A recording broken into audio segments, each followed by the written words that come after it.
Happy Sunday, Bulldog fans. It is Sunday, March 7th. It is a rainy Sunday night here in Smyrna, Georgia. Looking forward to the Bulldogs starting spring practice this week. Get a little bit of football action. Hopefully some news out of practice of players that are stepping up, players that are looking good. Hopefully no injuries, and hopefully we make it all the way to the spring game with nothing but positive news. Really looking forward to the spring game. Looking to see some of the young guys step up and see what some of the transfers can do. A little bit of excitement here in the month of March and April for the Georgia Bulldogs. Just wanted to hop on here tonight and just make a real quick video, 2025 wish list for the Georgia Bulldogs football team. So we'll just hop right on into it. Number 5, if we could have some playmakers step up on all three phases of the ball that impose fear on the other team. I really thought that was lacking on last year's team. You know, Jalen Walker did his thing and was definitely the leader of the team all around, and he made some plays throughout the season, don't get me wrong. But I just don't think we really had anybody on offense, and definitely not on special teams, that imposed fear on the other team. There was nobody on our team on offense or special teams that the other team had to game plan for, or it was going to hurt them bad. On offense, we used to have players like Todd Gurley, Nick Chubb, Sony Michel, DeAndre Swift, even Cole, Brock Bowers. Like, anytime them guys touched the ball, they could take it the entire distance, take it to the house, put 6 points on the board, and really hurt the other team bad. I didn't think we had that last season, so I'd like to see that on offense this season. At the kick return, I can't even remember the last time we had an explosive kick return game. This has really started to get a little bit frustrating watching Georgia year after year fair catch punts and not be able to return kickoffs. We just didn't have anybody back there last year. I mean, you didn't have to game plan at all for that. You knew we were going to fair catch it, and you knew we probably weren't going to return kicks.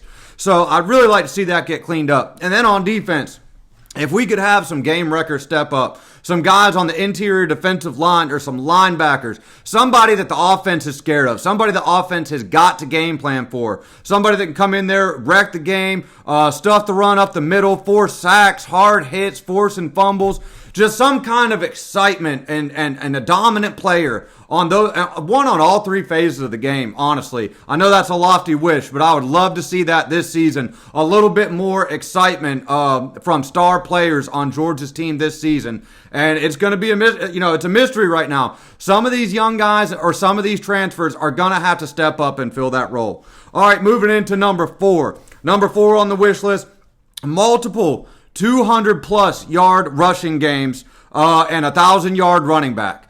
Running the football this season we have fallen off badly from years past. We only averaged 102 yards rushing. We finished second to last in the SEC in rushing the football. Absolutely unheard of at the University of Georgia, stats like that. Never did we really wear a team down to where we were ripping off those 7 to 12 yard runs at the end of the game, just tearing teams up and just able to run the ball out of the game. So really looking for a more dominant rushing game from Georgia this season. I'd like to see some more blowouts too. Like once Georgia gets a comfortable lead, we are known to rush the football and break the other team's will late in the fourth quarter. Even anywhere in the second half, especially those early hot September games, I would love to see Georgia get out to a lead, take over the game, and just run the ball down the other team's throat. So running the football, I'd like to see you get a lot better, a lot more 200-yard rushing games and 1,000-yard running back this season for the Georgia Bulldogs. Don't care who it is, just would love to see it this season. We have got to get better at rushing the ball. Second to last in the SEC is unacceptable at UGA. No, it's just I'm unaccustomed to even hearing that in my time watching Georgia football. Number 3, this very easily could have been number 1 for me. If y'all watch my videos, follow my channel, watch me on Facebook, I have been on this issue for as long as I've been talking about Georgia football. 1,000-yard wide receiver.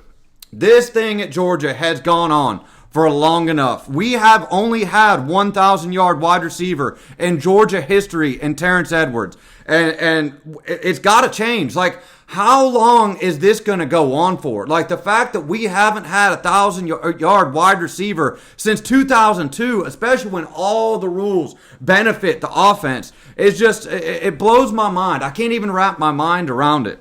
Alabama has had 1,000-yard wide receiver after 1,000-yard wide receiver. And it's just frustrating to see them get sometimes 3-4 wide receivers on their team that are better than our best wide receiver. And, you know, Brock Bowers probably could have done it if we would have fed him the ball a little bit more, maybe if he didn't get hurt towards the end of 2023. But I'm talking about a true wide receiver. I mean, this has been used in recruiting against us for a long, long time. We brought in talent that I thought George Pickens easily had the talent to be a 1,000-yard wide receiver. We couldn't get him the ball. We didn't get Mecole the ball. I thought A.D. Mitchell was a fantastic wide receiver. He was always hurt. Ladd McConkey hurt for a good bit of portions of the game, and 22 and 23. So we've been a little bit unlucky with the injuries, but this 1,000-yard wide receiver thing at Georgia, with all the rules benefiting the offense, in this day and age, especially with the safeties not being able to just take a receiver's head off anymore. I mean, we have got to correct this, man. Like, we have got to bring in multiple wide receivers. And I would love to see one step up and get 1,000 yards. I mean, who wouldn't? But we have got to bring in a multitude of receivers that can create separation, get open on third down, and make plays. We need playmakers at wide receiver. Last season, watching the Georgia wide receiver position was one of the hardest things I've ever had to do as a Georgia fan. It was atrocious football. Leading the country in drops, over 670 yards in drop footballs last season. It was just a maddening experience to watch. And the receivers have got to step up, have got to be better. Hopefully, the guys that are transferring in can add a spark to the receiver room. Hopefully, Dillon Bell can get back right. And hopefully, we see a lot more production and explosive plays out of the receiver position at Georgia this season. All right, moving on to number 2. This is a big one. I thought this was a little bit more important than everybody would like a 1,000-yard wide receiver. Who wouldn't? But I thought this issue here was a little bit more important. And that's number 2 on the wish list. Be playing our best football and be healthy in November and late in the season. I really think that the 2023 Georgia team, had they been healthy at the end of the year from the Ole Miss game on, I think that if we would have had a healthy Ladd McConkey and a healthy Brock Bowers, and who missed the SEC championship game? I think Dumas Johnson missed the SEC championship game. I think if those 3 players would have been healthy at the end of the 2023 season, I honestly really would have liked to see I think Georgia would have for sure won their first playoff game, right? That would have put them in the national championship game against Michigan. And I really think that Georgia team would have had a chance to beat Michigan. I don't think that Michigan team was, of the elites of teams in the college football playoff era. I don't think they were one of the top tier playoff teams. I think Georgia could have beat them. Now, we would have had to show up and play.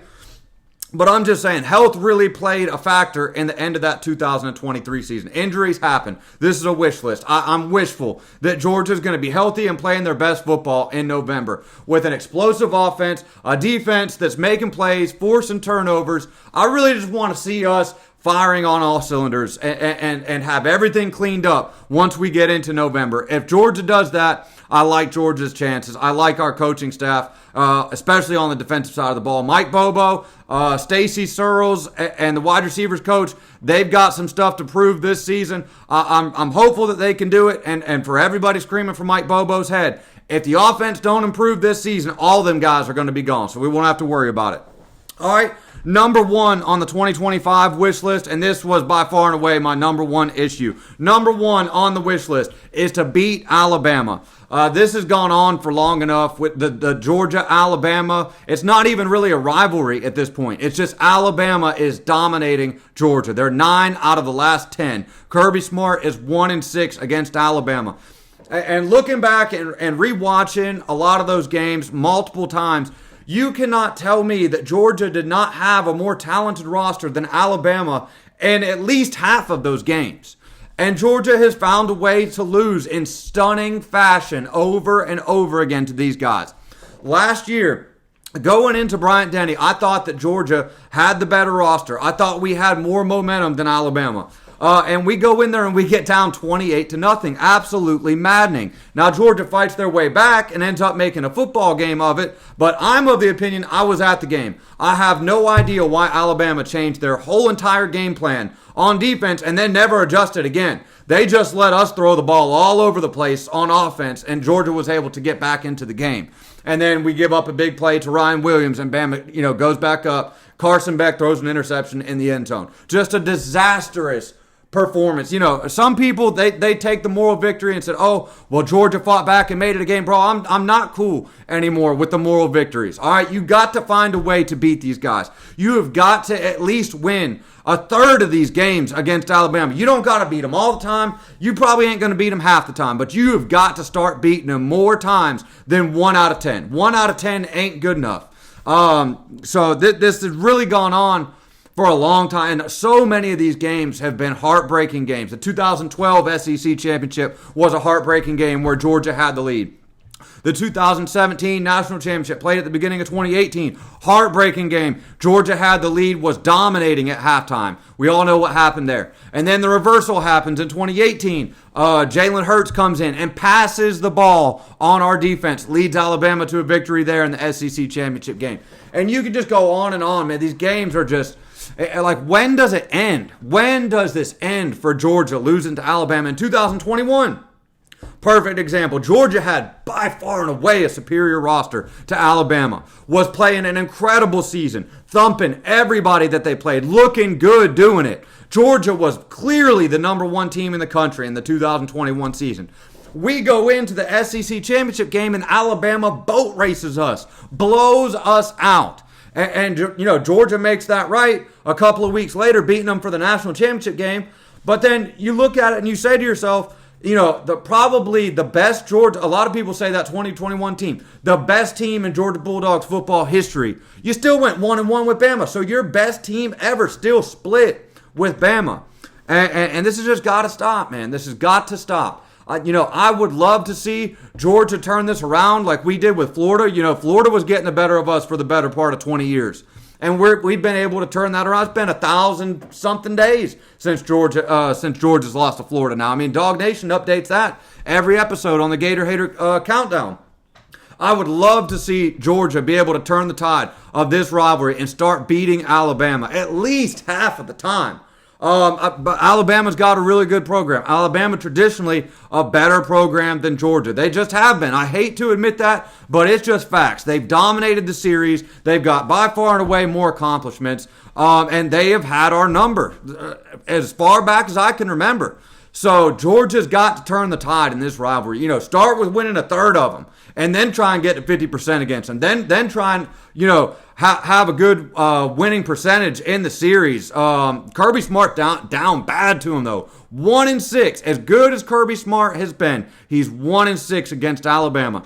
Everything favors Georgia this season. This is going to be a home game. You go to Knoxville, you come back, you got to bye. All right.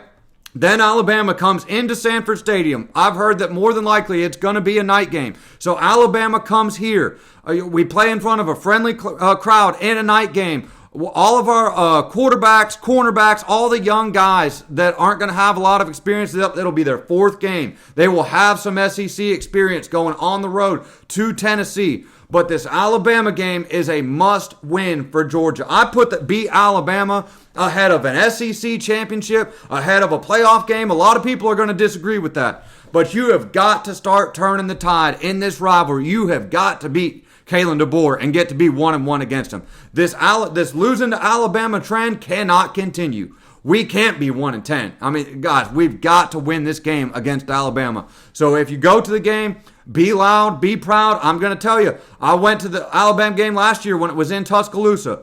It was an incredibly loud and hostile environment from the very beginning. From the time Kalen DeBoer walked out onto that field, and all of the players got a loud round of applause from the Alabama fans. And it was a deafening game for the Georgia offense to have to operate in. So all the Georgia fans have got to be as loud and as hostile as possible to Alabama. Return the favor, and the players have got to execute. We have got to come out and win this game in the 2025 season. Georgia has got to beat Alabama. For pride, for the state, for the fans, we cannot be 1-10 and Kirby Smart be 1-7 against these guys. This has got to stop somewhere. Where better than at home, fourth game of the season under the lights in Sanford Stadium. Georgia has got to get it done. Have to beat Alabama this year. That's number one by far on the wish list. Everybody let me know if you liked the video. Drop down what your wish list would be for 2025. Hope everybody had a good weekend. Go Dogs.